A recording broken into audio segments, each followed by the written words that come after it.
welcome. Tonight, I have met the yearnings of Nigerians, the president declares as he kicks off his final ministerial performance review. Says goal of raising power generation to 25,000 megawatts remains on course. Presidential candidates of Labour Party, Peter Obi, and All Progressives Congress, Bola Tinubu, present their agenda to northern leaders in Kaduna. And activities return to public universities in preparation for full academic work after 8 months of industrial action by university lecturers. On business news tonight, Nigeria's inflation rate rises for the 8th consecutive month in September to 20.77% from 20.52% in August, hitting a fresh 17-year high. And on sports news tonight, Karim Benzema wins the Ballon d'Or for the first time in his career as the Frenchman becomes only the second player aside Lionel Messi and Cristiano Ronaldo to win the award since 2008. From the nation's capital, members of the Petroleum and Natural Gas Senior Staff Association of Nigeria brainstorm on ways to remain relevant in the era of global energy transition. And in international news from London, Ukrainian officials say at least 8 people have been killed after Russia once again stepped up rocket and missile attacks across the country.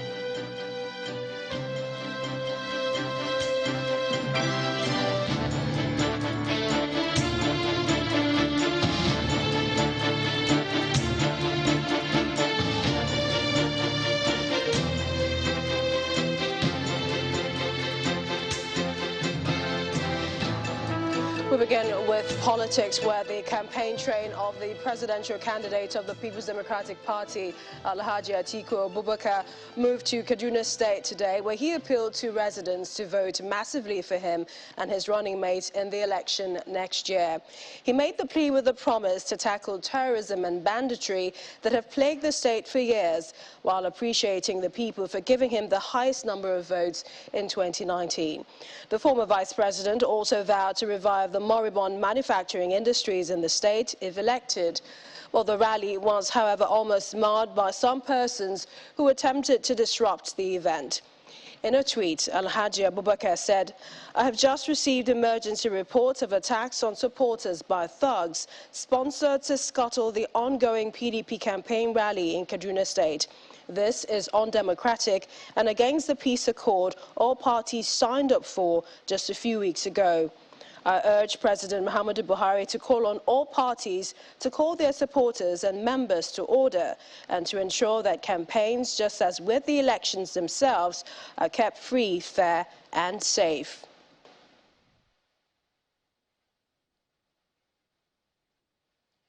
We'll bring you more of those events in Kaduna earlier today. Well, staying with politics, the River State Governor Yusuf has been reacting to comments by the presidential candidate of his party, Alhaji Atiku Abubakar, that the North does not need a Yoruba or Igbo candidate. Governor Wike says PDP has an explanation to make and should apologize to Nigerians if indeed Chief Abubakar made the statement. He also again challenged the national chairman of the party, Yocha Ayu, over his defense of the corruption allegations leveled against him. There has been a series of events within the People's Democratic Party in the past few days while Governor Nyesom Wike and his colleagues from Abia, Oyo and Benue states were away on a foreign trip. Some of the most notable were the defense of the national chairman, Yocha Ayu, over the allegations of corruption by Governor Wike, the recommendations of the Board of Trustees on the leadership crisis, and a comment credited to the party's presidential candidate, Atiku Abubakar, about the North not needing a Yoruba or Igbo candidates. On arrival at the Port Harcourt International Airport in the early hours of Monday, Governor Wike, apparently determined to prove his case, challenges the defense of the party's chairman, Yocha Ayu. Clearly speaking, you can see that, and I want to challenge him, whether in his conscience that he did not collect 1 billion naira from Lagos.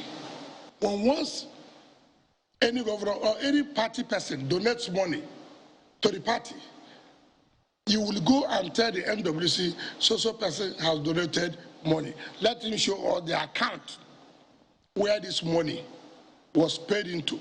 On the Board of Trustees' recommendations following the crisis over leadership positions, Wike has this to say. I understand the problems.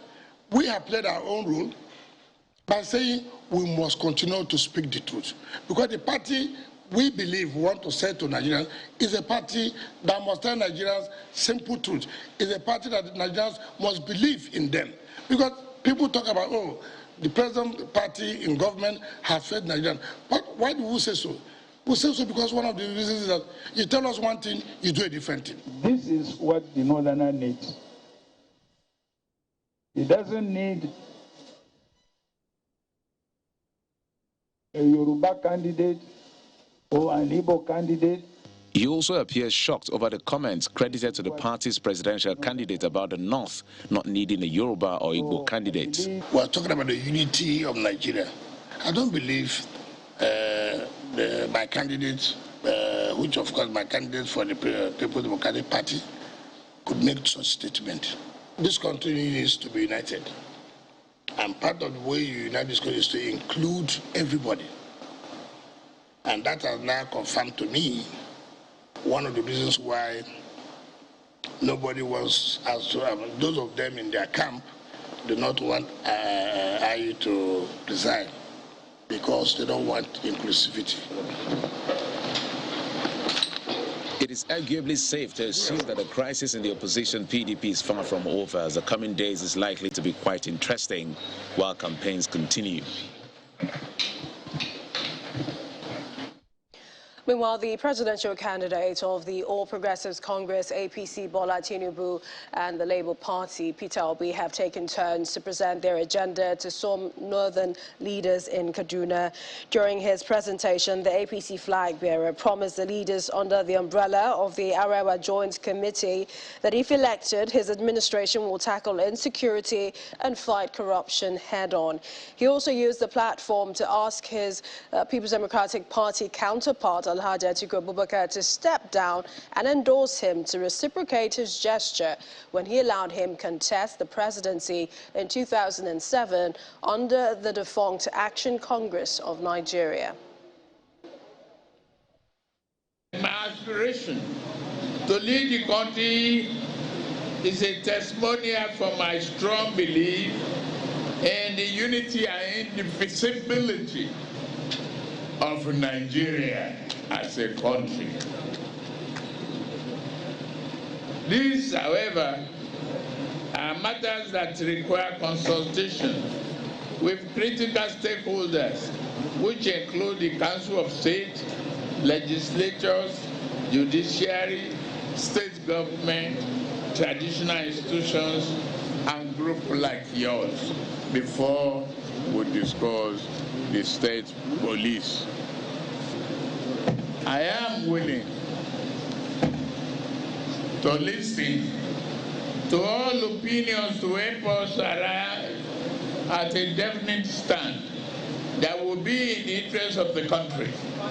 We will mobilize resources to enhance the welfare of personnel and provide the right equipment and training required for them to secure us all. We will sustain ongoing efforts of increasing the boots on the ground, commensurate to our geography and population. This recruitment will be tailored to suit the need for specific cadre and expertise for each organ of the security architecture.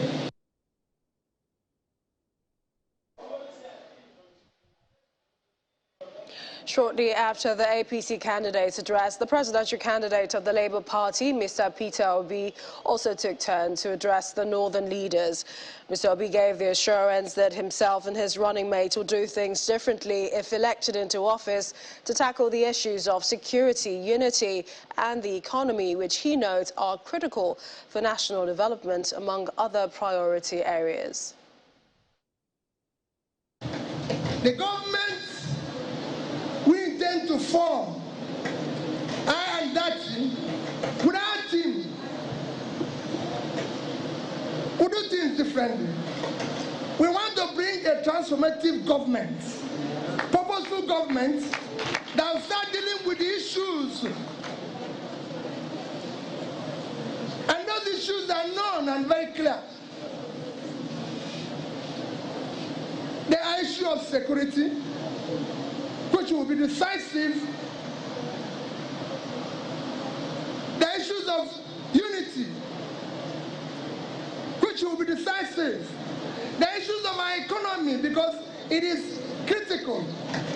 If you go today, out of the 10 poorest states in Nigeria, 10 is in the north. Out of school children, it is in the north that you have the highest out of school children in the global earth. That's not anything. I'm telling you, all this is what the elites used to confuse us, to keep us where we are. Next year, the election must be based on character we can trust. What we are selling now is listening to all of us. All of us are going to have a well-written manifesto, a well-written document we'll read out, a well-written this. But what we are selling now is, who among us will you trust? It is a trust issue. And while the Labour Party presidential candidate was rolling out his plan in Kaduna, his vice presidential candidate, Yusuf Baba Ahmed, was in Minna, the Niger state capital, where he urged Nigerians to ignore politicians who use religion and tribal sentiments to instill hatred among them. He told key stakeholders, including state party leadership and coalition of Obidati support groups in the state, that the PDP and APC have ruled for a combined 24 years, with nothing to show but insecurity and corruption. He vowed that a Labour Party government will build a new Nigeria. Through your votes, take back your country. And the thing he said is, Nigerians, take back your country. If you want us to split it, Hausa man, take back your country. It's your own. Yoruba man, take back your country. Igbo man, take back your country. Muslim, take back your country. Christian, take back your country. But better to summarize everything and say, Nigerians, take back your country.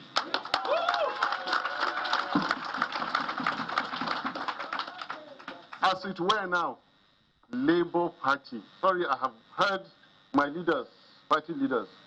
I heard your complaints. Please try and reason with me. Labour Party is the richest party in Nigeria. My evidence, please, if I give anybody 1 naira to organize this, please come and and you tell me this party is not strong? You tell me this party is lacking anything? We are going to work for Nigerians. You sleep and wake up well. You travel safe, and nobody is aggravatedly looting your funds. That is new Nigeria. Yes. In part 2, after the break, activities return to public universities in preparation for full academic work after 8 months of industrial action by university lecturers. That's in a moment. Please stay with us.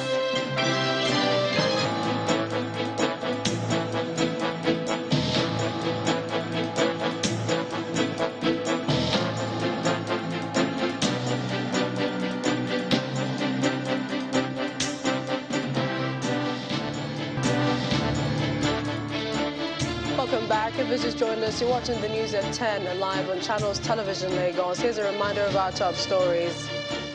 Some persons attack supporters of PDP presidential candidate Atiku Abubakar in Kaduna as party holds a rally in the city. Presidential candidates of the Labour Party, Peter Obi, and All Progressives Congress, Bola Tinubu, present their agenda to northern leaders in Kaduna. I have met the yearnings of Nigerians, the president declares as he kicks off his final ministerial performance review, says goal of raising power generation to 25,000 megawatts remains on course. And activities return to public universities in preparation for full academic work after 8 months of industrial action by university lecturers.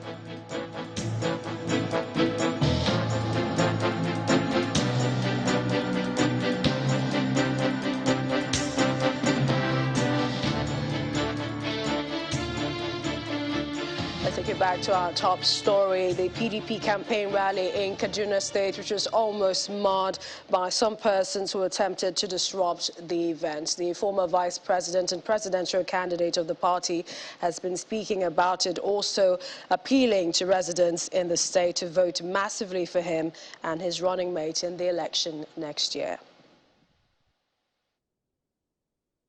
Let me thank you for your support in 2019. Kaduna State gave me the highest number of votes in Nigeria. 2, I have come here to pledge on behalf of the PDP that if you vote for us, we will restore peace in Kaduna State. The security challenges will be addressed. 3, we promise that we will reactivate the industries in Kaduna State.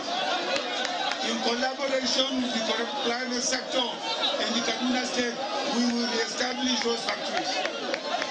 4, we promise you the roads linking Kaduna and Kano, linking Kaduna and Jos to Rupambegua, linking Kaduna and Abuja will be completed by the grace of God.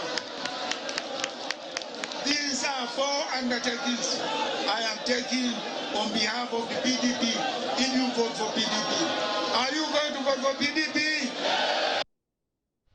We head to the State House now, where 7 months to his exit from office, the president says that the goal to increase the nation's electricity generation to 25,000 megawatts remains on course.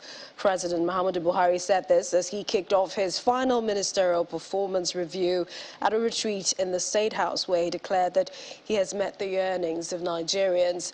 At the event, also attended by a former president of Kenya, Uhuru Kenyatta, President Buhari also promised that his government will continue to prosecute high-profile corruption cases to completion. Our State House correspondent Gloria Mazuke has more. The third ministerial performance review retreat follows 2 others held in 2020 and 2021 to better understand achievements, policies, present and future challenges.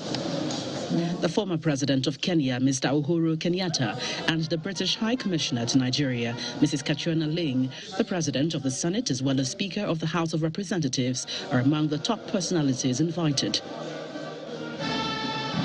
Reeling what he called high-impact projects and achievements, the president declares that he addressed the yearnings of Nigerians in key sectors.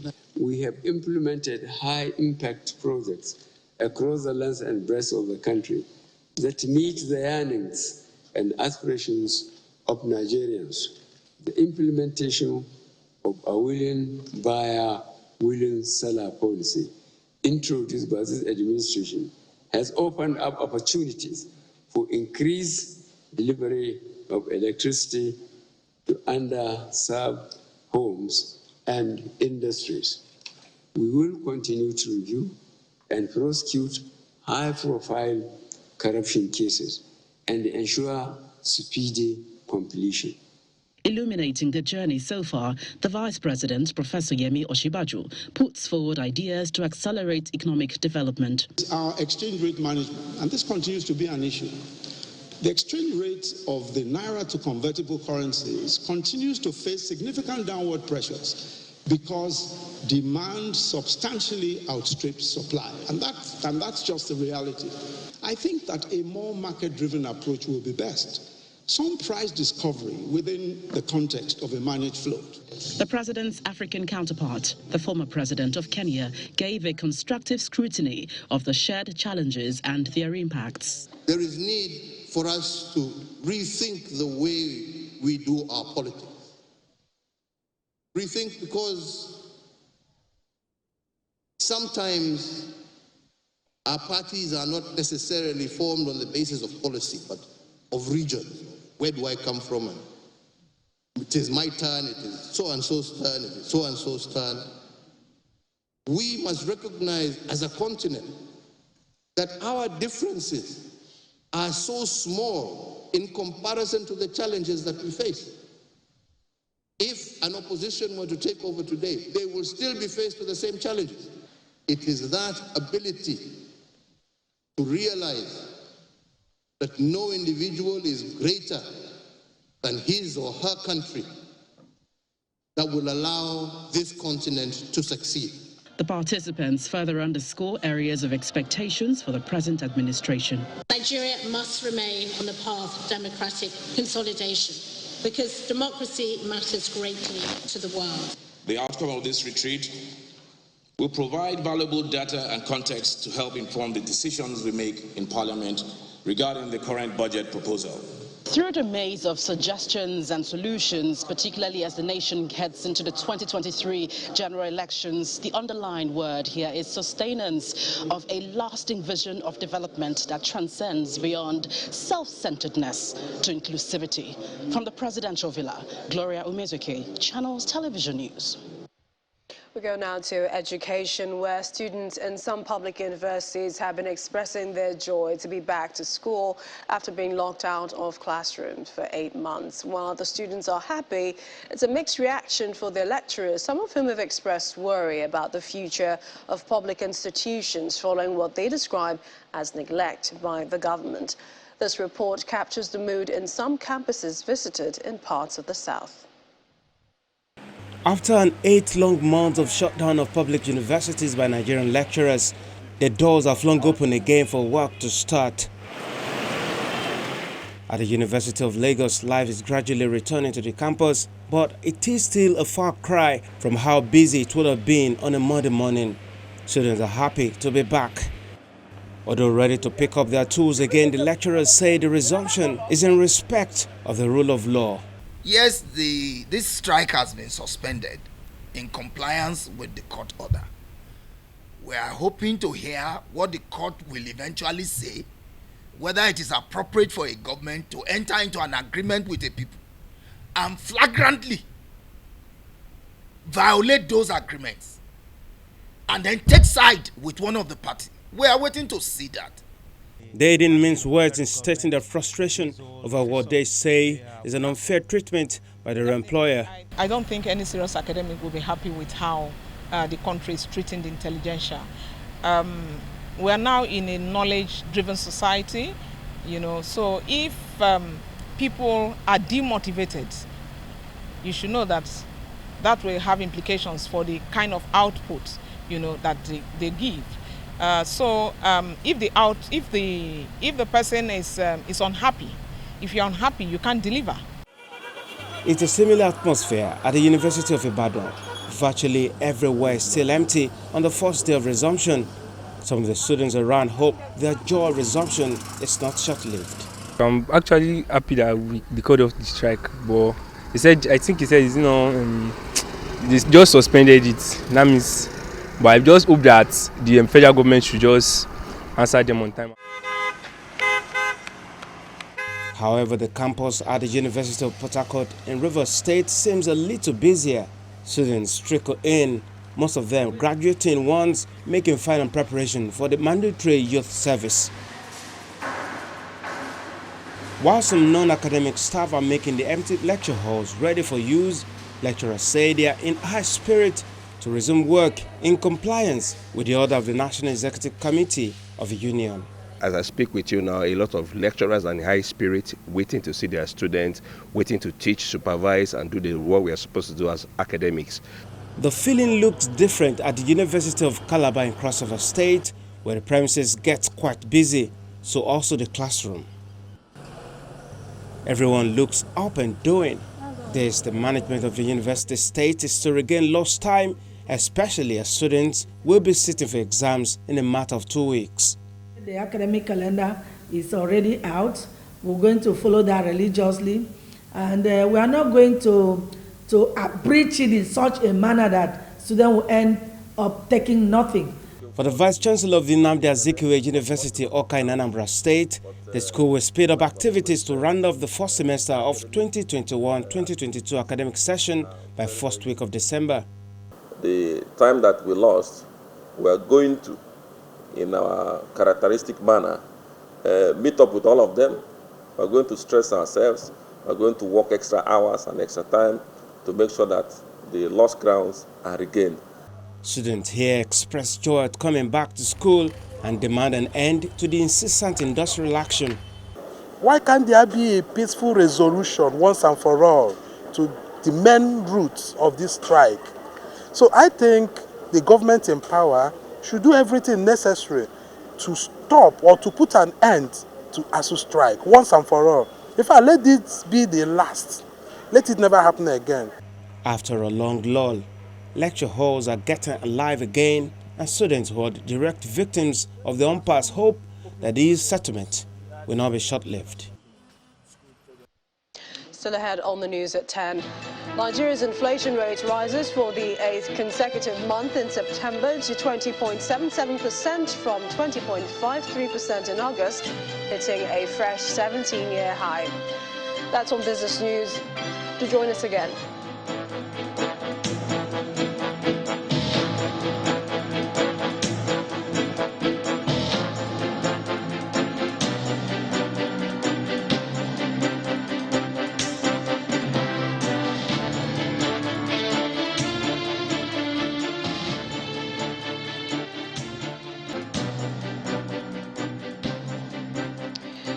Take you to our Abuja studios where Terry Kumi is standing by with more stories. Hi Terry, Happy New Week. Hello Millicent, Happy New Week to you as well.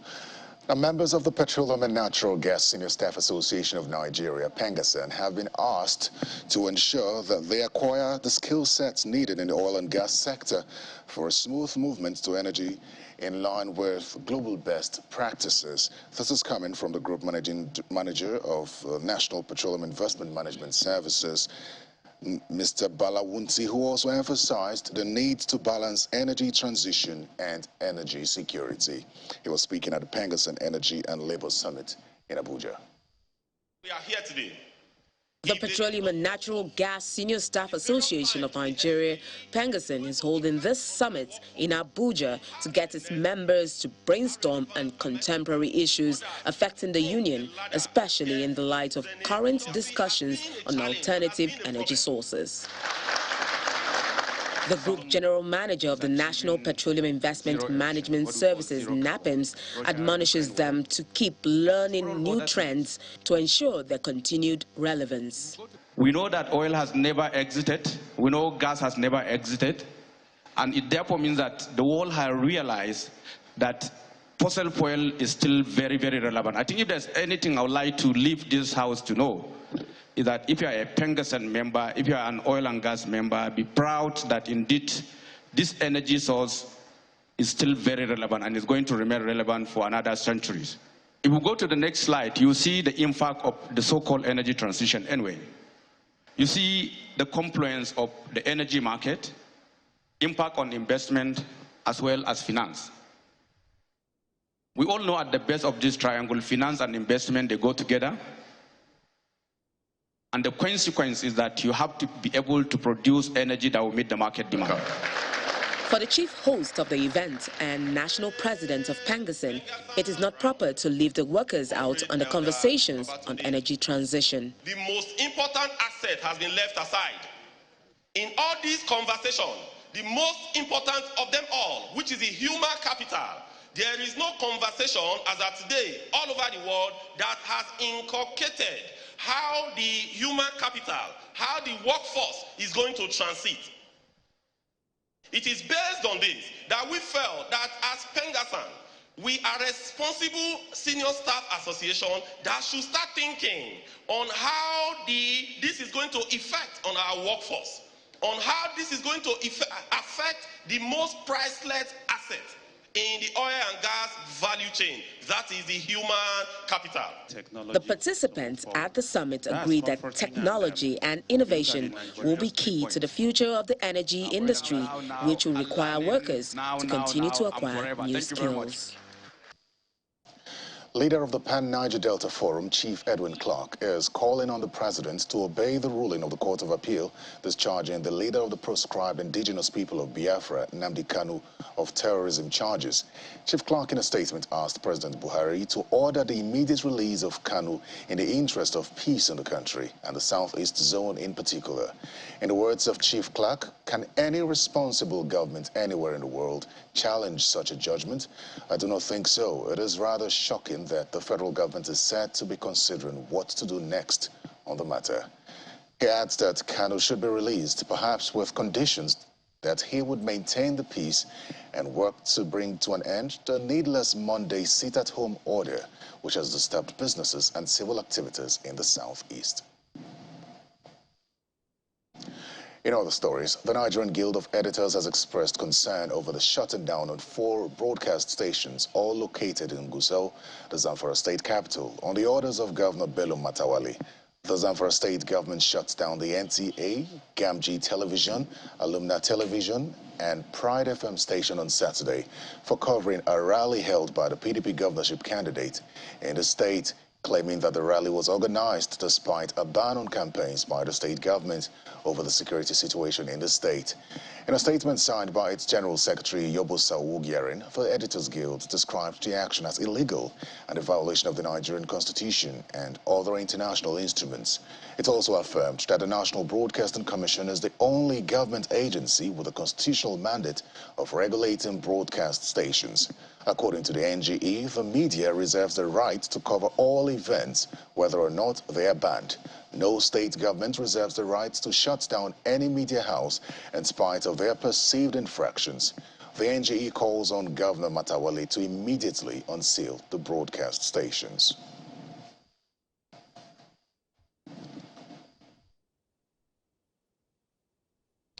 And that's all from Abuja. Back to you, Millicent. Thank you, Terry. To some company news now.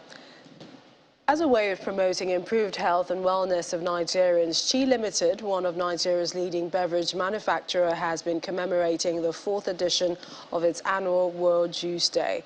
At an event in Lagos, the company's marketing director, Mrs. Toyin Nodi, said the consumption of fruits and vegetables is critical to wellness, and this is the base of most of its fruit juices. Including fruit juices to daily consumption of food and drinks does help to boost health and well-being. That's what Chi Limited is promoting through its Chivita World Food Juice Day. In 2022, the theme is supporting everyday wellness. World Health Organization, WHO, has already, encouraged us that every day include 5 portions of fruits and vegetables in our diet. That links directly to wellness. And that's what the Chivita brand is all about. The base of all our products is fruits, especially the Chivita 100% variant, to support you on that journey to achieving wellness. And it is a journey that we embark on every single day. For these nutritionists, fruit juices contain antioxidants and minerals like potassium that help maintain normal levels of fluid inside the body's cells. It's an antagonist to sodium, and in so doing, the more potassium that you consume will help to balance or stabilize the blood pressure. But for someone taking the fruit juice as an everyday lifestyle accompaniment, you discover that it's a preventive way of taking care of cardiovascular related condition. And this conversation over the past 4 years is already driving awareness and deepening market penetration. Right now, we've seen year upon year, we've seen that the category has been growing, and we've seen that many more consumers are beginning to see the importance of fruit juice, adding fruit juice to their diet every day.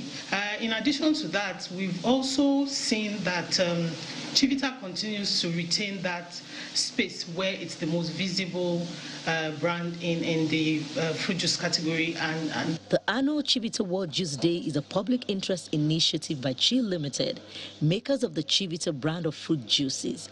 It aims to deepen conversations on the consumption of fruit juices and thus enabling healthy living and happier lives for all Nigerians.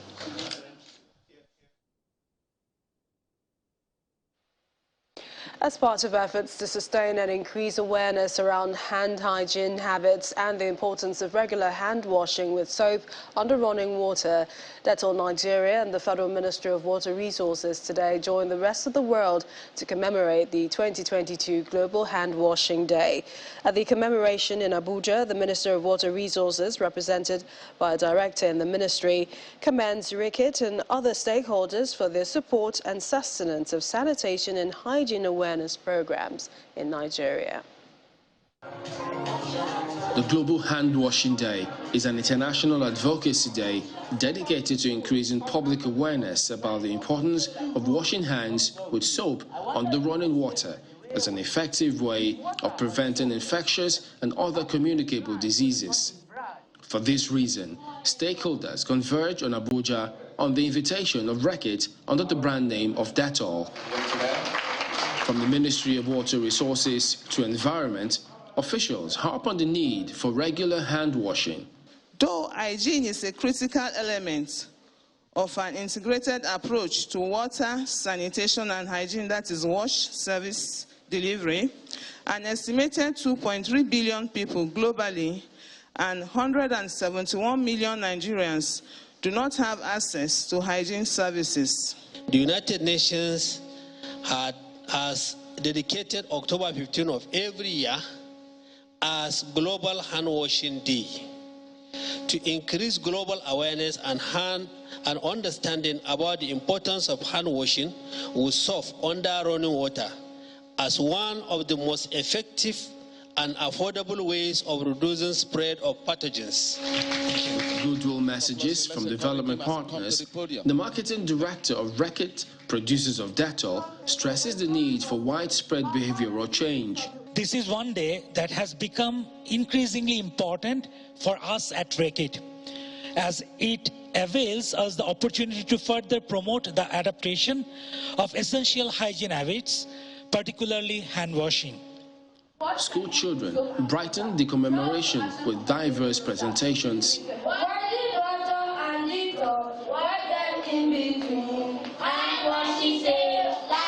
With the presentations over, a practical hand washing exercise is conducted.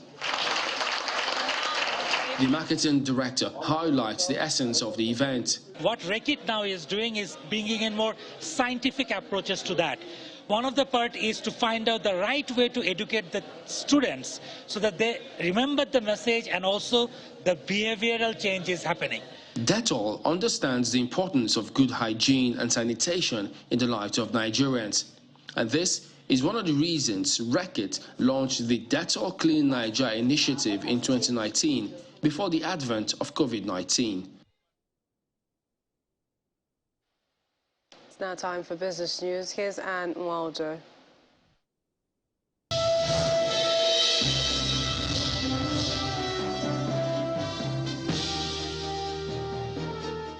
Thank you, Millicent. Hello and welcome to Business News. Let's begin with Nigeria's inflation rate, which has surged further to 8.8% on the 8th consecutive month, hitting a fresh 17-year high amid rising food and energy costs and the continuous depreciation of the naira. According to data by the National Bureau of Statistics, inflation rose to 20.7% in September, coming from 20.5% recorded in August, and that's the highest it's been since 2005. Food inflation rose 23.3% year-on-year compared to 23.1% in the month of August, while core inflation increased to 17.6% in September, coming from 17.2% in August. Meanwhile, upward price pressures may see the Central Bank of Nigeria's Monetary Policy Committee lift borrowing costs for the 4th consecutive time in November. And we head to the equities market now, where it kicked off the first trading day of the week in the red. So the color is red today. Airtel Africa dragged the index down by 2.53%. Geoffrey Uzongo tells us more.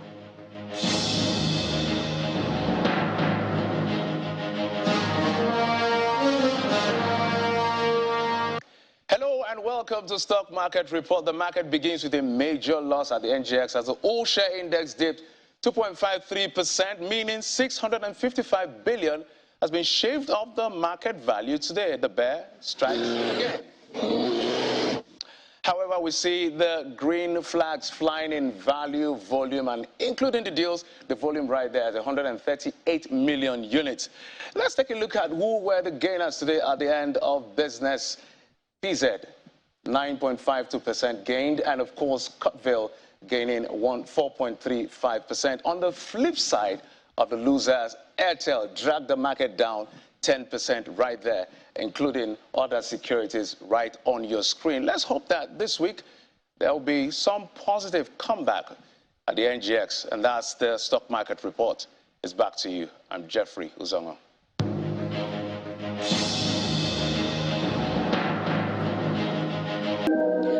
And that's Business News Tonight. Thank you for watching. I'm Anne Mwawadu. It's back to you, Millicent.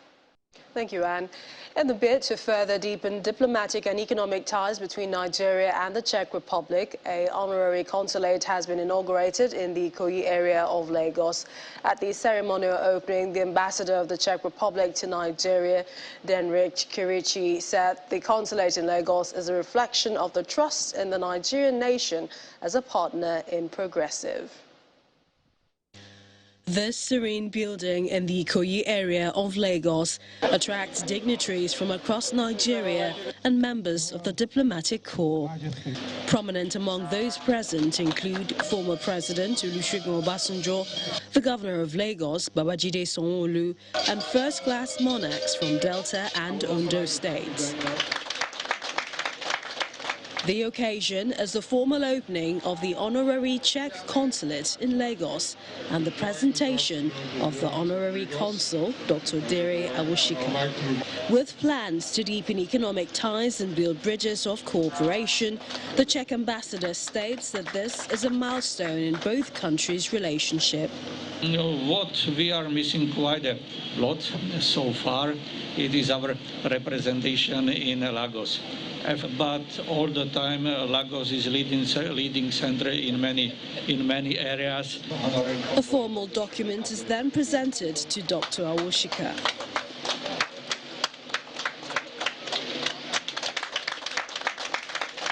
Today, we are building stronger ties.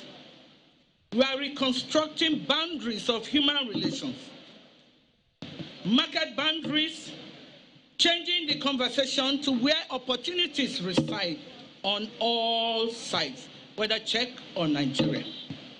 We are doing a collective building of confidence. With the sighting of the consulate in Lagos State, this is another great leap. The Czech Republic has been a staunch supporter of Nigeria from independence. There hasn't been enough traveling or exchange of people between our two countries. We can have more.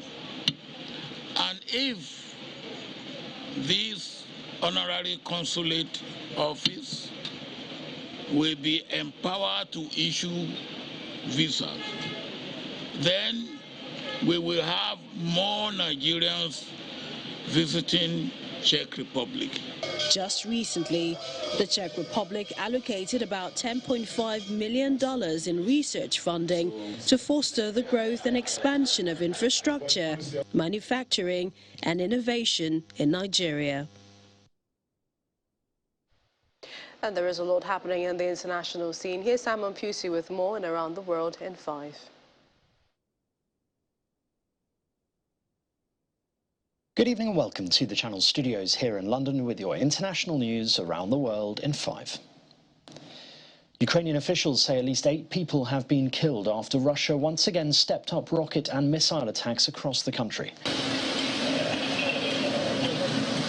Here in Kyiv, firemen hosing smoking ruins with water and emergency workers rescuing people trapped under the rubble. The attacks came exactly 1 week after Russia unleashed its heaviest aerial bombardment of Kyiv and other Ukrainian cities since the start of the war, also during morning rush hour. There was no immediate word on casualties from the blasts. Ukraine said the Kyiv attacks used Iran-made suicide drones which fly to their target and detonate, which Russia has increasingly deployed in recent weeks. Ukraine's Deputy Interior Minister says 585 towns and villages across Ukraine are now without power as a result of Russian attacks over the past 24 hours. Footage has now emerged apparently showing Ukrainian national police officers using their assault rifles to shoot down a Russian drone. In the video, one of the officers is heard saying in Ukrainian, "Shoot if they are coming." Other officers are then heard shouting, "Here, here," right above, before multiple shots are fired. What looks like a drone then crashes nearby and explodes. The video has the watermark in Ukrainian patrol police, and a Ukrainian Interior Ministry advisor said an Iranian drone was shot down. The new UK Chancellor has ditched almost all of Prime Minister Liz Truss's tax cuts announced in the government's mini-budget 3 weeks ago. Will more U-turns, say the Prime Minister, Chancellor? Jeremy Hunt announced that roughly £45 billion of unfunded tax cuts had in just 3 weeks and 3 days seen a £32 billion reversal, marking perhaps the biggest U-turn in British economic history. Liz Truss tweeted that the announcement, which brings forward measures from an economic plan on the 31st of October, would chart a new course for growth. Good morning. A central responsibility for any government is to do what's necessary for economic stability. Firstly, we will reverse almost all the tax measures announced in the growth plan 3 weeks ago that have not started parliamentary legislation. At a time when markets are rightly demanding commitment to sustainable public finances, it is not right to borrow to fund this tax cut. Analysts say the decision is humiliating for the Prime Minister, who had been championing her economic policies for weeks. It completely undermines her entire leadership platform. Jeremy Hunt has essentially taken up the mini-budget and basically ripped it to shreds, apart from 2 measures which were already in place. Police in the British city of Manchester investigating an incident involving a protester who appeared to be pulled inside the grounds of the Chinese consulate and beaten on Sunday. The incident took place during clashes at a pro-democracy demonstration outside the consulate, where banners and slogans against the ruling Chinese Communist Party and President Xi Jinping had been erected.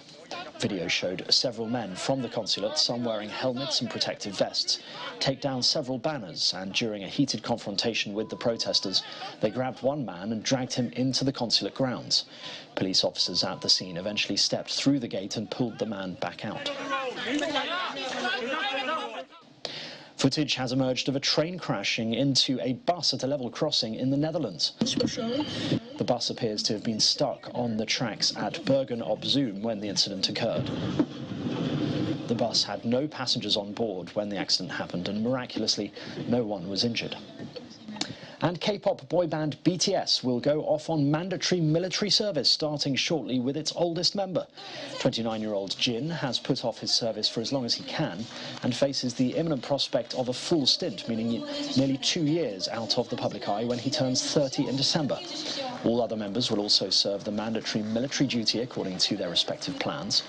All able-bodied men in South Korea, aged between 18 and 28, must serve in the military for between 18 to 21 months. And that's your international news around the world in 5. Now back to the Channel studios in Lagos.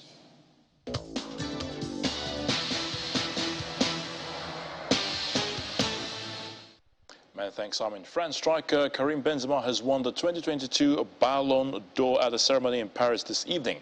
Well, the reward is coming after his stunning performances, which helped Real Madrid win the UEFA Champions League and the Spanish La Liga last season.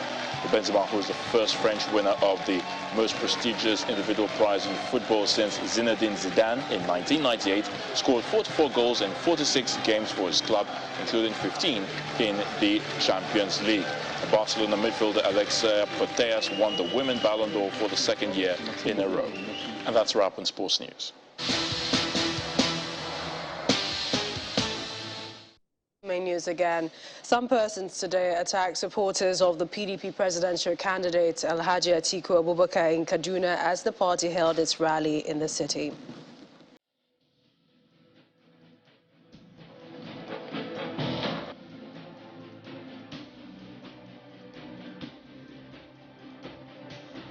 That's News at 10 tonight. Thank you for watching. I'm Millicent Walker. Have a good night and stay safe.